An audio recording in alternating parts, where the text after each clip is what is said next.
Ayan po, si Attorney Zulaika Lopez. Ambulansya. Bastos yung pulis na ito Oo. Gago! Asa na doon?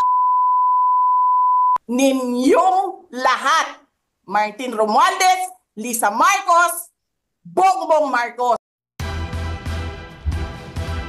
Kapapasok lang na balita mga kabayan, VP Sara Duterte gusto nga bang hugutan ng ulo ng isang pulis? Panoorin ang actual video footage kung saan muntik na di umanong yariin ng isang miyembro ng ating kapulisan ang Vice Presidente ng Pilipinas. National Bureau of Investigation o NBI, iniimbestigahan na ang sinasabing mga banta ni Sara Duterte kung saan ipapapatay raw nito ang Pangulong Bongbong Marcos, House Speaker Martin Romualdez at First Lady Liza Araneta Marcos. Tirada naman ni Duterte, pwede nga bang maging basihan para magkaroon ng isang impeachment laban sa kanya? Posible nga kayang masasampahan ng kaso ang Vice Presidente? Alamin natin ang sagot ng isang legal expert sa video na ito. Ako po si Royzen, welcome sa Kien Thoughts. Kung hilig mo ang mga ganitong videos, mag-like at mag-subscribe para lagi kang updated sa mga susunod na upload. Nagpupuyo sa galit at walang preno-preno ang mga tirada ni Vice President Sara Duterte sa isang virtual press conference na inorganisahan ng mga taga-suporta ni Duterte madaling araw noong Sabado. Galit na galit ang vice matapos ang inilabas na transfer order sa kanyang Chief of Staff na si Attorney Zulaika Lopez patungong Women's Correctional sa Mandaluyong. Ito ay matapos nga siyang makontempt ng Kamara dahil sa pagsulat ng Office of the Vice President sa Commission on Audit na wag daw ibigay ang ilang dokumento sa Quadcom. Anang Vice Presidente, ang ginagawa ng Marcos administration ay isang uri daw ng political persecution. Mabibigat na mga binitiwang pahayag ni Duterte kabilang na ang assassination kina President Ferdinand Marcos Jr., First Lady Liza Araneta Marcos at kay House Speaker Martin Romualdez sakaling may pumatay daw sa kanya. Matatandaan na halos isang buwan lamang ang nakakalipas ay tahasang sinabi ni Duterte na pupugutan daw niya ng ulo si Marcos Jr. at ipapahukay din ito ang katawan ng namayapa nitong ama na si former President Ferdinand Marcos Sr. at itatapon pa nga ito sa West Philippine Sea. Kinwestiyon din ni Sara Duterte ang kakayahan ni Marcos Jr. na maging presidente ng Pilipinas, gayon din ang pagiging sinungaling di umano ng ating Pangulo. Dagdag pa ni Duterte, wala pa man daw itong issue ng confidential funds, mayroon ng white envelope sa DepEd kung saan idinidiin niya ang First Lady. Hindi pa kayo nakakita ng kalaban na tulad ko. Nagpigil ako na nagpigil kasi masama sa bayan, hindi maganda ang political instability. Pinabayaan ko kayo sirain ng pangalan ko kasi I have nothing to lose. Sinira niyo na siya. Wala na siyang ikakasira pa. Tapos ganito ang gagawin niyo. Kinausap na ako na tao. Sinabi ko sa kanya, kapag pinatay ako, patayin mo si BBM, si Liza Araneta, at si Martin Romualdez. No joke. No joke. Nagbilin na ako, ma'am. Pag namatay ako, sabi ko, huwag ka tumigil hanggang hindi mo mapatay sila. And then he said yes. Binanatan din niya ang pakikialam di umano ni Romualdez sa pondo ng Department of Education. Inakusahan din niya ang House Speaker ng ilegal na mga aktibidad. Paano nyo ginodel ang pera ng Department of Education? Martin Romualdez, kinuha nyo ang 5 billion sa repairs, nilipat nyo para mukhang lumaki. Umabot ng higit 2 oras ang naturang press con. Gate ni Duterte, gusto lamang daw naman nilang magtrabaho kaya sana raw ay tigilan na ng Kamara ang panggigipit sa kanya at sa kanyang kampo. Samantala, maging ang NBI ay tinututukan na rin ang mga ginawang banta ni VP Sara laban sa Pangulo, kay First Lady at sa House Speaker. Tinawag ng law enforcement authorities ang mga pahayag ni Duterte bilang active threat laban kina Marcos Jr. Agad na pinaiimbestigahan ng PNP sa CIDG ang mga pahayag na ito.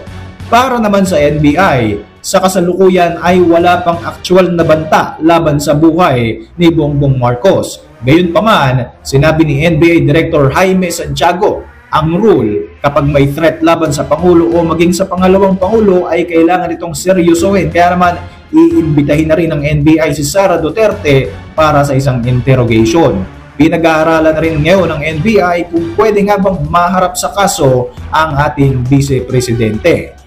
Dagdag naman ng National Security Advisor na si Eduardo Anyo, anumang uri ng banta laban sa buhay ng presidente ay dapat hindi ipagsawalang bahala dahil ito ay may tuturing di umano na matter of national security. Ayon naman sa constitutional law expert na si Attorney Domingo Cayosa, maaaring kasuhan ang Vice Presidente base sa mga naging pahayag nito. Tanging ang presidente lamang ang immune sa mga kaso habang ito ay nasa pwesto. Dahil nga rito, pwede raw maharap sa kasong unethical conduct si Duterte dahil isa itong abogado. Gayunpaman, ang pinakamataas na parusa rito ay disbarment sa kanyang legal profession. Pwede rin daw itong masampahan ng libel case dahil hindi lamang pagmumura ang ginawa nito kundi pati na rin ang mabibigat na akusasyon sa mga malalaking krimen kung saan sangkot di umano ang asawa ng Pangulo ng Pilipinas. Para naman kay Senate President Chis Escudero ay nakakabahala at hindi na angkop sa kanyang posisyon ang ginagawang mga pahayag ng ating Vice Presidente. Ayon naman kay dating Senador Leila de Lima, may tuturing na grave misconduct at grave betrayal of public trust ang naging asal ni Duterte at maaari itong maisama sa mga magiging basihan ng impeachment complaint at disbarment case laban kay VP Sara. Elected to the second highest office of the land, position of the land, dapat should behave in that way. That is not what was expected by the people, by the sovereign people. So pwedeng i-craft ng ganyan doon sa articles of impeachment. Sang-ayon din dito ang ACT Teachers Party List representative na si Franz Castro na parte ng Makabayan Bloc. Sa kasalukuyan ay pinaghahandaan na raw nila ang paghahain ng impeachment complaint laban kay Duterte. Samantala, dagdag pa ni De Lima na naging secretary rin ng Department of Justice, pwede ring maging basihan ng kasong kriminal ang bantang pagpapatumba o pag-assassinate ng Vice Presidente kay Bongbong Marcos at sa iba pa. Ninyong lahat, Martin Romualdez, Lisa Marcos, Bongbong Marcos. Hindi rin nakaligtas ang bise sa mga congressman na siyang bumubusisi sa confidential funds ng Office of the Vice President. Samantala mga kabayan, sa lumabas na video footage na ito kung saan may ilang mga komosyon sa pagitan ng Vice Presidente at ng mga miyembro ng kapulisan, tila sinasadya raw ng pulis na ito na ipitin si Sara Duterte ng pinto ng ambulansya kung saan muntik pa raw itong mapugutan ng ulo. Bastos yung pulis na ito ah. Gago. Kasi nandun si Vice President, oh. Oh, kaya pinigilan na. Nandun pa siya. Oo, tama. Tarantado yung pulis na yan ah. Alamin nyo nga kung anong pangalan yan? Hindi. Kanina, sinabihan kayo sa St. Luke. Dinala nyo dito. Ay, naku, sir. Ibang driver po. Maririnig pa nga na pinag-iinitan ng mga Duterte supporters ang pulis na ito matapos ngang kausapin ni VP Sara hinggil sa pagkakadala sa kanyang chief of staff sa Veterans Memorial Medical Center imbis na sa St. Luke's. Makikita sa loob ng ambulansya si Attorney Lopez na ayon nga kay Duterte ay nagkakaroon daw ng isang panic attack. Kaya na nga mga kabayan, so pagulo na ng pagulo sa bansang Pilipinas. Sino nga ba talaga ang nagsasabi ng katotohanan at sino ang nagsasabi ng kasinungalingan? Sino ang may pinagtatakpan at sino ang binayaran? Para sa inyong mga reaksyon, mag-iwan lang ng komento sa ibaba ng video na ito. At para manatiling updated sa ating mga susunod na upload, siguruing mag-subscribe. I-like mo na rin ang ating mga videos bilang suporta. Muli, ako po si Roy Z at maraming salamat sa patuloy na pagsubaybay sa ating channel.